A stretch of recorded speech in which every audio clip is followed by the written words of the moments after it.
Hello guys, hi అందరికి నమస్కారం. Welcome to my channel Karthik Goud Varlakonda. ఇప్పుడు నేను మీకు చూపించబోయే చెట్టు దాదాపు ఇప్పుడు నెల రోజులు అవుతుంది బయట వేసుకొని.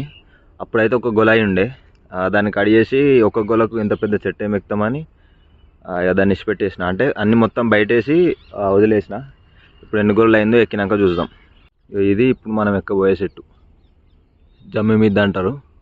బాగానే పెద్దగా ఉంటుంది. చూద్దాం ఇప్పుడు ఎట్లుందో మీకు చూపిస్తా. ఇది మనం కడిగేసిన గోల. ఇక్కడ కడిగేసిన జానెడ్ కన్నా ఎక్కువ పెరిగింది. ఇవి ఇట్లా బయట వేసుకోవడం వల్ల ఇప్పుడే వెళ్తున్నాయి అన్నట్టు. ఆల్మోస్ట్ అన్ని గోళ్ళు అయినాయి. ఈ ఒక్క గోలకి ఇంత పెద్ద తాడేం ఎక్కుతామని దాన్ని అట్నే కడిగేసి ఇవి బయట వేసేసిన. మంచిగా పసరుగా ఉన్నాయి గొలలు కూడా ఎక్కువనే ఉన్నాయి. చెట్టు పెద్ద మోతవరి చెట్టు ఇది. అంటే కళ్ళు మంచిగా ఉంటుంది అన్నట్టు. ఎంత పడ్డా కానీ ఎక్కువైనా తక్కువైనా కళ్ళు మాత్రం గట్టిగా ఉంటుంది. మీరు చూసుకోవచ్చు ఫ్రెండ్స్, మొత్తం మీద ఉన్న గొలలన్నీ మొత్తం బయట వేసేసిన. 1 2 3 4 5 6 7 అక్కడ సైడ్ ఒకటి ఉంది.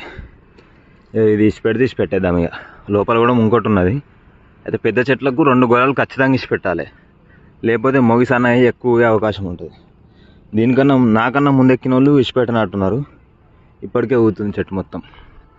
ఇట్లా ఈ విధంగా ఈ గేలు కూడా గుంజి పెట్టుకున్నా, అవసరమైతే కట్టేద్దామని. ఇది మనం ఎక్కే చెట్టు బాగా పెద్దగా ఉంటుంది. ఇది ఫస్ట్ కోసినాం కదా, ఇంత కోసేసిన మొత్తం ఊసలు అయిపోయినాయి.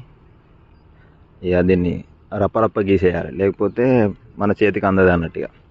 మొత్తం మీదనైతే రోజు వద్దామని అనుకొని ఈరోజు వచ్చేసిన. నేను అనుకున్నట్టయితే గొర్రెలేం ముదిరిపోలే, బయట వేసినాం కాబట్టి ఇప్పుడే వెళ్తున్నాయి. ఈ విధంగా మీరు ఎప్పుడైనా సరే, ఇప్పుడు నామలు అయినా సరే కొంచెం ముందుగానే బయట వేసుకోవాలి. ఇప్పుడు వేసుకుంటే పొద్దులు అయిపోయేసరికి నామలు వెళ్తాయి. లేకపోతే ఇంకో 10 రోజులలో అవి కూడా మెల్లేస్తాయి అన్నట్టు. అప్పుడు బాగా ఇబ్బంది అవుతుంది ఇవ్వెక్కుడు. ఓకే, మరి ఉంటున్నా. బాయ్.